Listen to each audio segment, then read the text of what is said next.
السلام عليكم ورحمة الله وبركاته. ولا ليال قيبتننا waxay daba socotaa qaybihii xusuus qorka Allah u naxariistay danjire sare Axmed Maxamed Aadan Qaybi.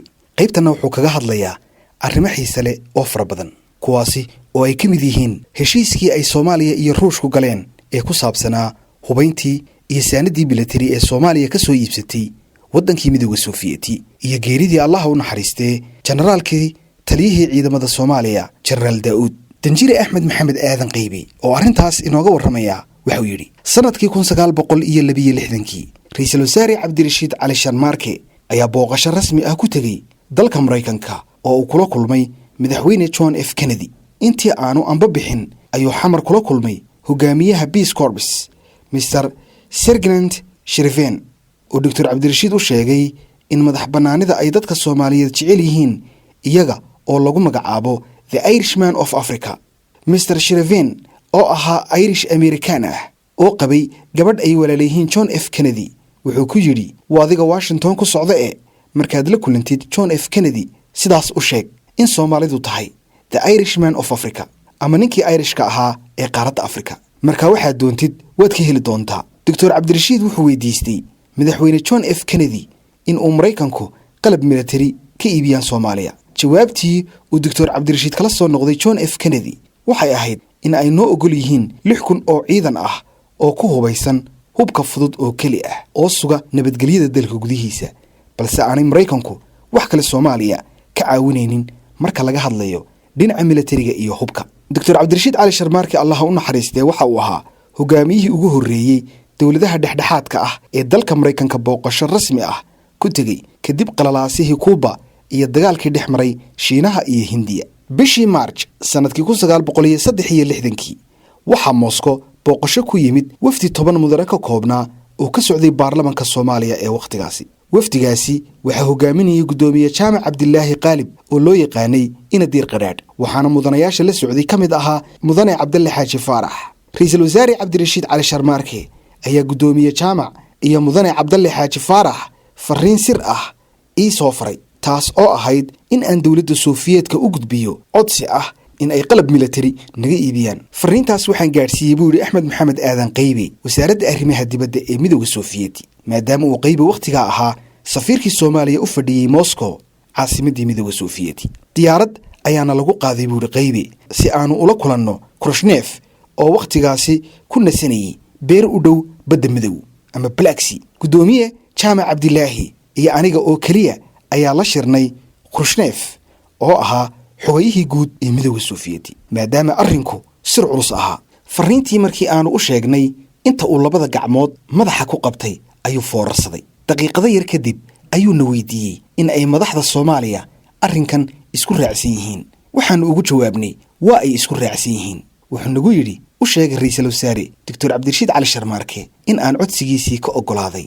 oo midowga Soofiyeeti Soomaaliya ka iibinayo wixii ay u baahdaan laakiin dawladaha reer galbeedka oo Mareykan ugu horeeyo ayaa idin dacaayadeyn doona. annagu maqaar ama harag maroodi ayaanu dacaayadooda ka leenahay. idinku haddii aydan dacaayadooda u adkaysan doonin imikaba ka jooga hub military oo aad naga qaadataan. bishii August ayaa ra'iisul wasaare Dr Cabdirashiid Cali Sharmaarke Allah u naxariistay isaga oo u socda dalka Shiinaha waxa uu soo maray Moscow. Khrushchev ayaa isaga iyo wafdigiisii u sameeyay qada sharaf si fiican oo saaxiibtinimo ku dheehan tahay ayaa loo sheekaystay. Khrushchev ayaa ku yiri Dr Cabdirashiid maadaama aad ku socotaan Shiinaha oo bariyahan khilaaf naga dhaxeeyo sababta keentay ayaan ku sheegayaa. dawladda Shiinuhu waxayna weydiisatay in aanu siino tiknoolajiyada qumbuleed duriyaha si ay iyana u samaystaan hubka nuclearka laakiin waan ka diidnay haddii aanu midowga Soofiyeet nahay sababta oo ah hubka halista ahi waa in aanu gacmo badan gelin. iyagu waxay nagu dacaayadeeyaan in aanu mabda'a shuuciyadda ka baxnay waxayna nagu sheegeen renegades oo macnaheeda lagu turjumo murtad waa sida qof diintiisii ka baxay oo kale. waxa kale oo uu ku yiri codsigii in aanu qalab military idinka iibino waana aqbalay. sidaan soo faray gudoomiyaha baarlamaanka Soomaaliya waxaad soo dirtaa taliyaha ciidanka markaad Muqdisho ku noqotid. sidaasi ay isku afkarteen Khrushchev iyo ra'iisul wasaare Cabdirashiid Cali Sharmaarke. Dr Cabdirashiid marka uu Shiinaha ka soo laabanayay waxa uu Shiinuhu Soomaaliya ugu deeqay dhismaha wadada laamiga ah ee isku xidha Muqdisho ilaa Burco iyo mashaariic yaryar oo kale oo badan.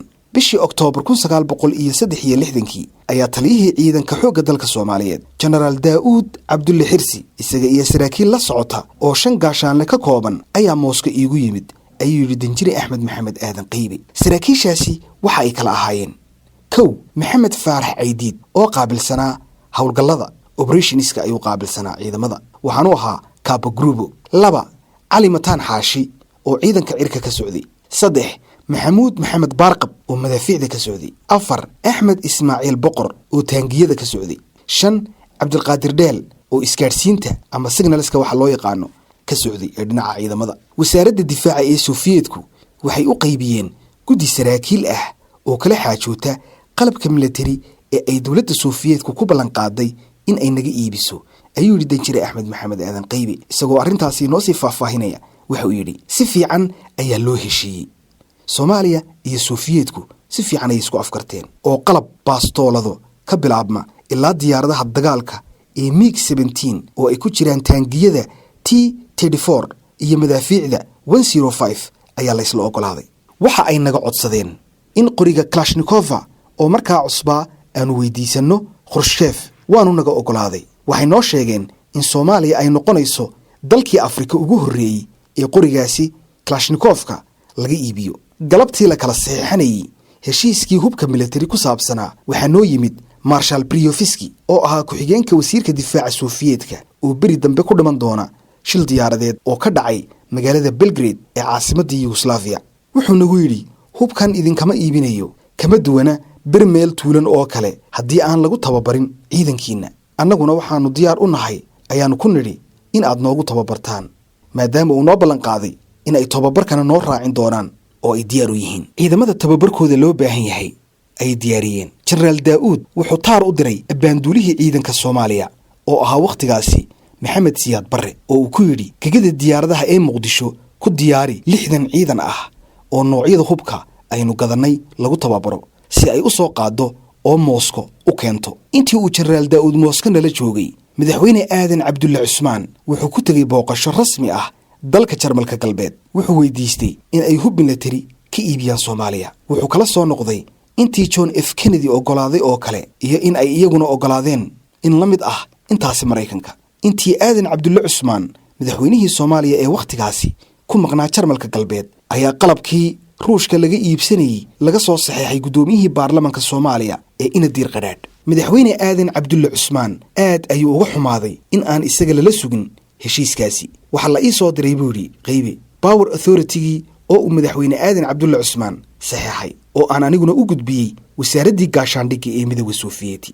intaa kadib markii hawshaasi dhammaatay, fasax kooban ayaan xamar ku tegey. kadibna waxaan booqasho ugu tegey madaxweyne Aadan Cabdulle Cusmaan, maadaama marka safiirku dalka dib ugu soo noqdo ay khasab tahay inuu degdeg madaxweynaha u booqdo. wuxuu igu yidhi: arrinka hubkaasi muddo ayuu soo socday, dhowr jeerna Muqdisho ayaa timid Qaybow oo iima aad sheegin hawshaasi halkay mariso. waxaan ku idhi: mudane madaxweyne, anigu ismaan lahayn, ra'iisul wasaaraha iyo taliyaha ciidankaaga ayaa kaa qarinaya arrintaasi hubka, markaa eed kuma lihi anigu arrintaasi. Aadan Cabdulle Cusmaan waxa uu igu yidhi: haddii aan xukuumadda Cabdirashiid kala diro waxa kacaya buuq siyaasi ah, haddii aan daayana waa mid ii daran. waxaase ilaahay ku sahlay 4 bilood kadib ayaa la dooranayaa baarlamaankii cusbaa, markaasay taladu gacantayda ku soo noqonaysaa. wakhtigii dawladdii Siyaad Barre oo aan mar labaad Moosko ka noqday safiir, dhowr jeer ayaan heshiisyo ku saabsan hub military oo cusub oo ay ku jiraan diyaaradaha MiG-19,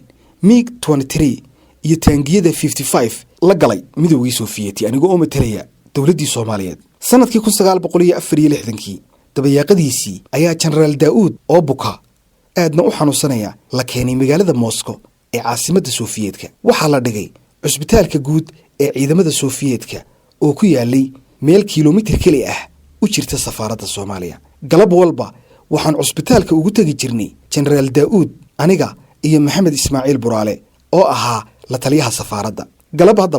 galabahaas ka mid ahayd oo aanu cusbitaalka ugu tagnay Generaal Daa'uud si aanu xanuunkiisa u ilowsiino, ayaanu ka sheekaysanay saraakiishii Soomaalida ee wax ku baranaysay Moosko, kii mudan in dishbilin la siiyo iyo kii mudan in dallacaad la siiyo oo kor loo qaado. markii aanu ka soo noqonnay Generaal Daa'uud isaga oo iska ladan waxaa naga hor timid gabadhii xoghaynta safaaradda ruushka ee aan anigu mas-uulka ka ahaa, taasi oo telefoon loogu soo sheegay in uu jenaraal daa'uud geeriyooday daqiiqada ka hor. haddaba waa intii aanu ka soo soconnay. dib ayaan cusbitaalkii ugu noqonnay annaga oo argagaxsan, iyo qolkii uu jiifay isaga oo meyd ah. waxaana dul fadhiyey walaalkii oo xamar ka soo raacay markii uu xanuunsanayey. waxa ay ahayd arrin naxdin weyn leh oo aanu aad uga murugoonnay. allaha u naxariisto jenaraal daa'uud.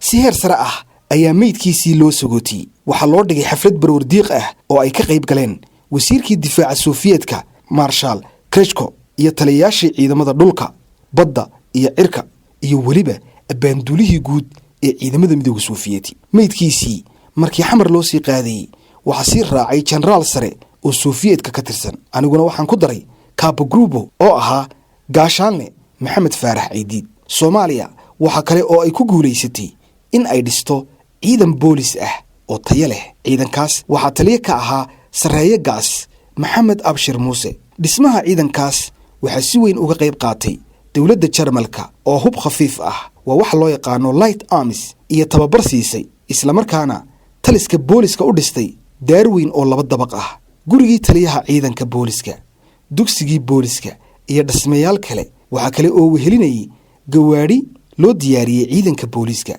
waxaa kale oo wehelinayay xero booliska lagu tababari jiray oo lagu magacaabo iskoola boolisiya. jenaraal maxamed abshir muuse wuxuu ahaa sarkaal la jecel yahay, isaga iyo jenaraal daa'uudba.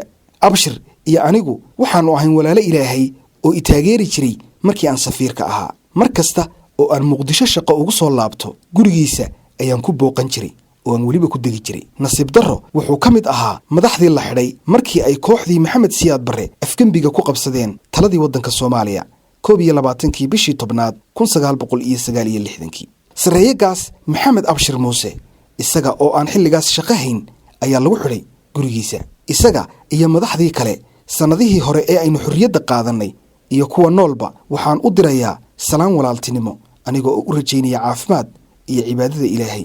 kuwii gooriyoodayna waxaan ilaahay uga baryayaa in uu ka waraabiyo jannadii firdowsa, ayuu qaybtan ku soo gebagabeeyey. isagana allaha u naxariistee axmed maxamed aadan qaybe, waddanjirihii weynaa ee xilal kala duwan ka soo qabtay safaaradihii soomaaliya wakhtiyadii 60maadkii ilaa 70aadkii. tan iyo intaynu qayb kale ka soo qaadan doonno xusuus qorka danjire axmed maxamed aadan qaybe iyo caalamka, waxaan idinka tegayaa assalaamu calaykum waraxmatullaahi wabarakaatu.